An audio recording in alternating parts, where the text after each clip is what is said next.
Hello. Funny thing came into my head today, and I just thought I'd share it with you.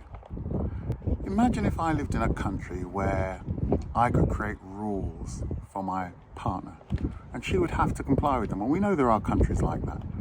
But I want you to picture this scene. So I have this woman, and she's only allowed to leave the house by my consent.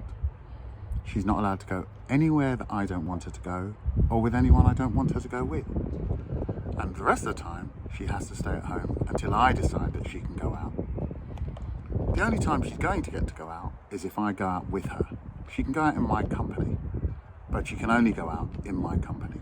And ideally, she has to walk beside me, or maybe even just slightly behind me. Imagine if I did that. But then imagine if within that, if I decided she wasn't walking where I wanted her to walk, she thought she had more freedom than I actually wanted her to have, I could restrain her so that she would have to stay beside me or behind me. I could physically restrain her to prevent her from going any further forward than I want her to go and acting like she's independent, which I don't want. So I could do that.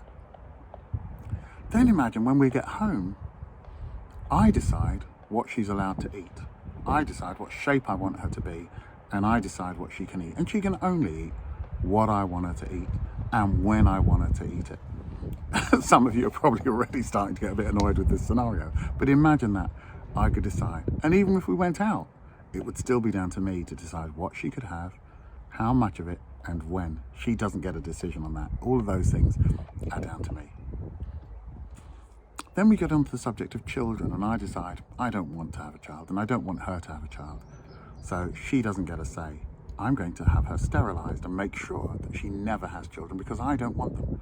And again, she doesn't get a say. She's going to have a hysterectomy and like it, because that's what I deem we're going to have. She doesn't get a choice. Imagine this.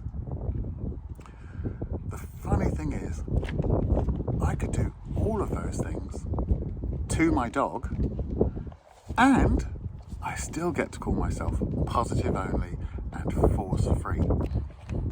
If I did that to a person, you'd want me castrated, and rightly so. But if I do it to my dog, I can still call myself positive only and force free. I'm just not sure how that works. But hey, maybe it's just me.